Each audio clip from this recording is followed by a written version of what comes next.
Welcome. Today we're reading the chapter Iron Hans, of the novel Grimm's Fairy Tales. Now, sit tight and let's get into it.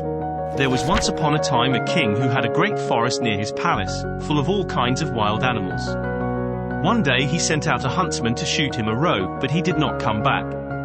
"Perhaps some accident has befallen him," said the king, and the next day he sent out 2 more huntsmen who were to search for him, but they too stayed away.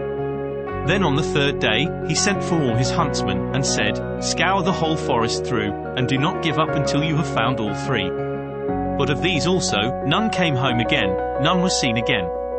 From that time forth, no one would any longer venture into the forest, and it lay there in deep stillness and solitude, and nothing was seen of it, but sometimes an eagle or a hawk flying over it. This lasted for many years, when an unknown huntsman announced himself to the king as seeking a situation, and offered to go into the dangerous forest. The king, however, would not give his consent, and said, 'It is not safe in there. I fear it would fare with you no better than with the others, and you would never come out again.' The huntsman replied, 'Lord, I will venture it at my own risk, of fear I know nothing.' The huntsman therefore betook himself with his dog to the forest. It was not long before the dog fell in with some game on the way, and wanted to pursue it, but hardly had the dog run 2 steps when it stood before a deep pool, could go no farther, and a naked arm stretched itself out of the water, seized it, and drew it under. When the huntsman saw that, he went back and fetched 3 men to come with buckets and bail out the water. When they could see to the bottom, there lay a wild man whose body was brown like rusty iron, and whose hair hung over his face down to his knees. They bound him with cords, and led him away to the castle. There was great astonishment over the wild man. The king, however, had him put in an iron cage in his courtyard, and forbade the door to be opened on pain of death, and the queen herself was to take the key into her keeping. And from this time forth everyone could again go into the forest with safety. The king had a son of 8 years, who was once playing in the courtyard, and while he was playing, his golden ball fell into the cage. The boy ran thither and said, "Give me my ball out." "Not till you have opened the door for me," answered the man. "No," said the boy, "I will not do that. The king has forbidden it," and ran away. The next day he again went and asked for his ball. The wild man said, "Open my door," but the boy would not. On the 3rd day the king had ridden out hunting, and the boy went once more and said, "I cannot open the door even if I wished, for I have not the key." Then the wild man said, "It lies under your mother's pillow. You can get it there." The boy, who wanted to have his ball back, cast all thought to the winds, and brought the key. The door opened with difficulty, and the boy pinched his fingers. When it was open, the wild man stepped out, gave him the golden ball, and hurried away. The boy had become afraid. He called and cried after him, "Oh, wild man, do not go away, or I shall be beaten." The wild man turned back, took him up, set him on his shoulder, and went with hasty steps into the forest.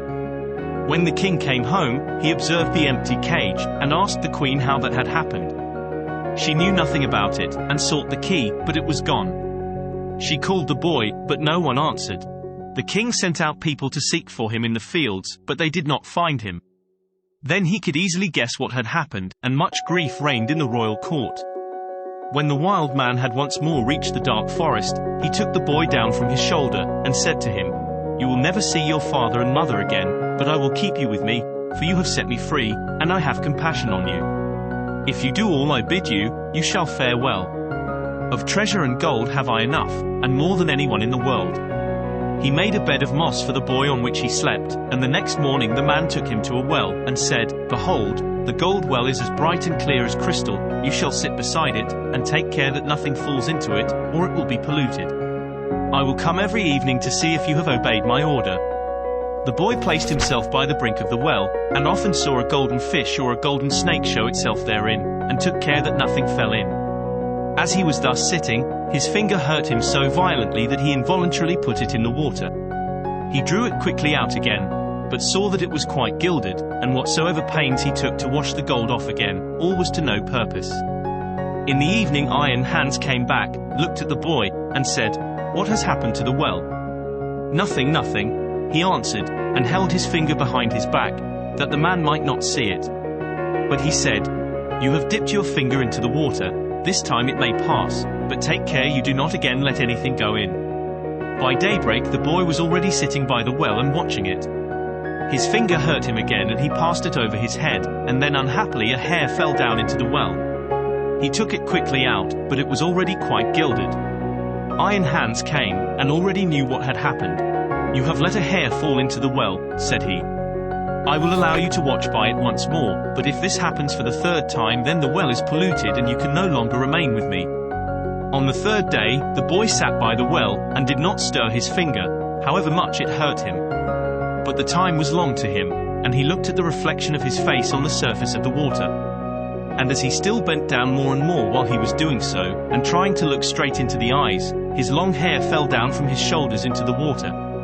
He raised himself up quickly, but the whole of the hair of his head was already golden and shone like the sun. You can imagine how terrified the poor boy was. He took his pocket handkerchief and tied it round his head, in order that the man might not see it. When he came, he already knew everything, and said, "Take the handkerchief off." Then the golden hair streamed forth, and let the boy excuse himself as he might, it was of no use. "You have not stood the trial and can stay here no longer. Go forth into the world, there you will learn what poverty is. But as you have not a bad heart, and as I mean well by you, there is one thing I will grant you. If you fall into any difficulty, come to the forest and cry, 'Iron Hans,' and then I will come and help you. My power is great, greater than you think, and I have gold and silver in abundance." Then the king's son left the forest, and walked by beaten and unbeaten paths ever onwards until at length he reached a great city. There he looked for work, but could find none, and he learnt nothing by which he could help himself. At length he went to the palace, and asked if they would take him in. The people about court did not at all know what use they could make of him, but they liked him, and told him to stay. At length the cook took him into his service, and said he might carry wood and water, and rake the cinders together. Once when it so happened that no one else was at hand, the cook ordered him to carry the food to the royal table, but as he did not like to let his golden hair be seen, he kept his little cap on. Such a thing as that had never yet come under the king's notice, and he said, "When you come to the royal table you must take your hat off." He answered, "Ah, Lord, I cannot. I have a bad sore place on my head." Then the king had the cook called before him and scolded him, and asked how he could take such a boy as that into his service, and that he was to send him away at once.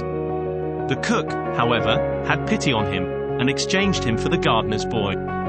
And now the boy had to plant and water the garden, hoe and dig, and bear the wind and bad weather. Once in summer when he was working alone in the garden, the day was so warm he took his little cap off that the air might cool him. As the sun shone on his hair it glittered and flashed so that the rays fell into the bedroom of the king's daughter, and up she sprang to see what that could be.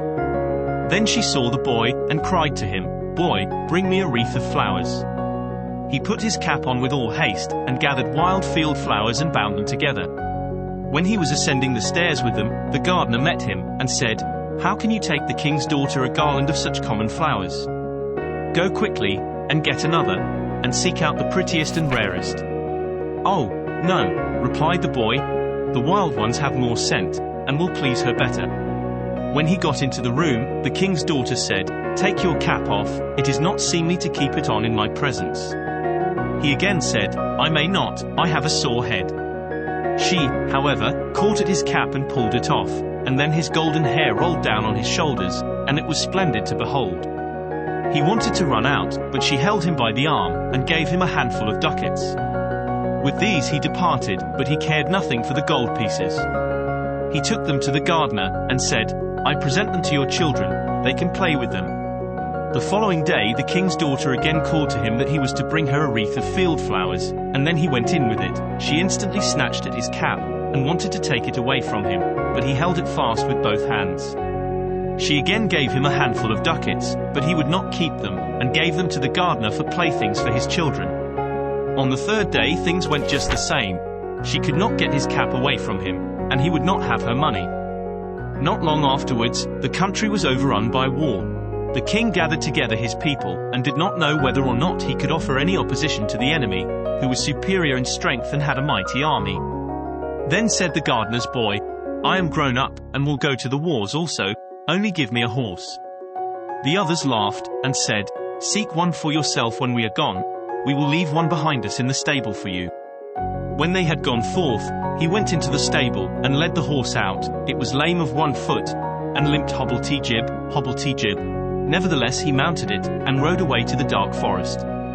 When he came to the outskirts, he called Iron Hans 3 times so loudly that it echoed through the trees. Thereupon the wild man appeared immediately, and said, "What do you desire?" "I want a strong steed, for I am going to the wars." "That you shall have, and still more than you ask for." Then the wild man went back into the forest, and it was not long before a stable boy came out of it, who led a horse that snorted with its nostrils, and could hardly be restrained, and behind them followed a great troop of warriors entirely equipped in iron, and their swords flashed in the sun. The youth made over his 3-legged horse to the stable boy, mounted the other, and rode at the head of the soldiers. When he got near the battlefield, a great part of the king's men had already fallen, and little was wanting to make the rest give way. Then the youth galloped thither with his iron soldiers, broke like a hurricane over the enemy, and beat down all who opposed him. They began to flee, but the youth pursued, and never stopped, until there was not a single man left. Instead of returning to the king, however, he conducted his troop by byways back to the forest, and called forth Iron Hans. "What do you desire?" asked the wild man. "Take back your horse and your troops, and give me my 3-legged horse again." All that he asked was done, and soon he was riding on his 3-legged horse. When the king returned to his palace, his daughter went to meet him, and wished him joy of his victory. "I am not the one who carried away the victory," said he, "but a strange knight who came to my assistance with his soldiers." The daughter wanted to hear who the strange knight was, but the king did not know, and said, "He followed the enemy, and I did not see him again." She inquired of the gardener where his boy was, but he smiled, and said, "He has just come home on his 3-legged horse, and the others have been mocking him, and crying, 'Here comes our hobblety-jib back again.'" They asked, too, "Under what hedge have you been lying sleeping all the time?" So he said, "I did the best of all, and it would have gone badly without me." And then he was still more ridiculed. The king said to his daughter, "I will proclaim a great feast that shall last for 3 days, and you shall throw a golden apple. Perhaps the unknown man will show himself." When the feast was announced, the youth went out to the forest, and called Iron Hans. "What do you desire?" asked he. "That I may catch the king's daughter's golden apple." "It is as safe as if you had it already," said Iron Hans. "You shall likewise have a suit of red armor for the occasion, and ride on a spirited chestnut horse." When the day came, the youth galloped to the spot, took his place amongst the knights, and was recognized by no one. The king's daughter came forward, and threw a golden apple to the knights, but none of them caught it but he. Only as soon as he had it he galloped away. On the second day Iron Hans equipped him as a white knight, and gave him a white horse. Again he was the only one who caught the apple, and he did not linger an instant, but galloped off with it. The king grew angry, and said, "That is not allowed. He must appear before me and tell his name." He gave the order that if the knight who caught the apple should go away again they should pursue him, and if he would not come back willingly, they were to cut him down and stab him. On the 3rd day, he received from Iron Hans a suit of black armor and a black horse, and again he caught the apple. But when he was riding off with it, the king's attendants pursued him, and one of them got so near him that he wounded the youth's leg with the point of his sword. The youth nevertheless escaped from them, but his horse leapt so violently that the helmet fell from the youth's head, and they could see that he had golden hair. They rode back and announced this to the king. The following day the king's daughter asked the gardener about his boy. "He is at work in the garden. The queer creature has been at the festival too, and only came home yesterday evening. He has likewise shown my children 3 golden apples which he has won." The king had him summoned into his presence, and he came and again had his little cap on his head.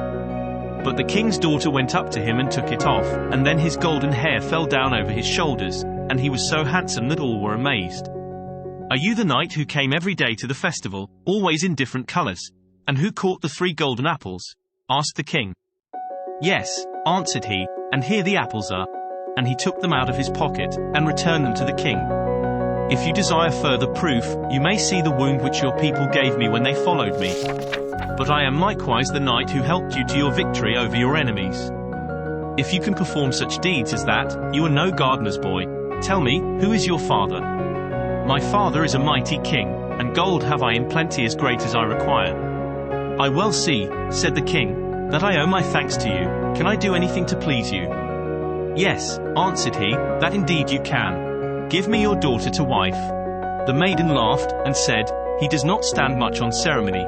but I have already seen by his golden hair that he was no gardener's boy." And then she went and kissed him. His father and mother came to the wedding, and were in great delight, for they had given up all hope of ever seeing the dear son again. And as they were sitting at the marriage feast, the music suddenly stopped, the doors opened, and a stately king came in with a great retinue. He went up to the youth, embraced him and said, "I am Iron Hans, and was by enchantment a wild man, but you have set me free. All the treasures which I possess shall be your property." Did you enjoy today's chapter of Grimm's Fairy Tales? Why not subscribe and ring the bell?